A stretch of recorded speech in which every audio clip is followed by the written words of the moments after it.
Thank you, Mr. Chairman. I agree with the gentleman from New York that there are a lot of similarities between this bill and the Support Act in that this committee and ultimately this Congress continues to put more responsibilities on agencies as on the one hand, while the administration is gutting the workforce that can implement it. And I don't know how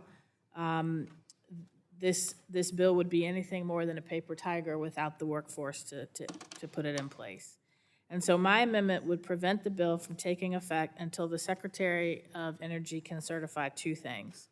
First, that the Department of Energy has the sufficient staff in place to support the timely progress of ongoing programs and projects authorized and funded by Congress, as well as the new responsibilities like the assessments required by this bill and any other bill we discussed today. Second, that the Department of Energy has no plans for further reductions in force. As we consider the Electric Supply Chain Act, we can't look at it in a vacuum, but we have to look at the broader context. And the reality is that drastic and reckless workforce reductions and funding cuts are hampering the Department of Energy. So already, DOGE has forced out over 3,500 Department of Energy staff, and we've heard that further mass layoffs are coming.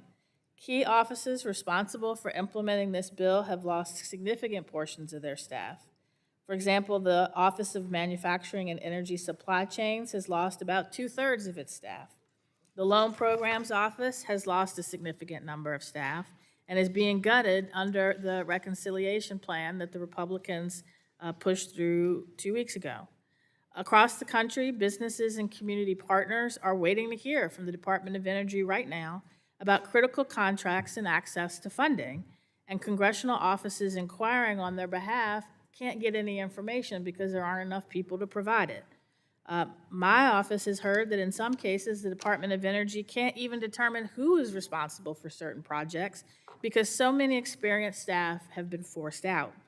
And with the Department of Energy already struggling to meet its current obligations, we can't pretend it's business as usual and justify putting additional duties on an already stressed and overworked and not enough workforce. So while I am all for proactively getting ahead of studying and looking at the domestic supply chain, I don't think we should send any false hope to the American people that any of this is actually going to be done, because we don't have, unless we know that the Department of Energy has the staffing levels, office capabilities, expertise, and operating plans to do the work it already has to do, plus this additional work. And so I urge my colleagues to support this amendment, and I yield back.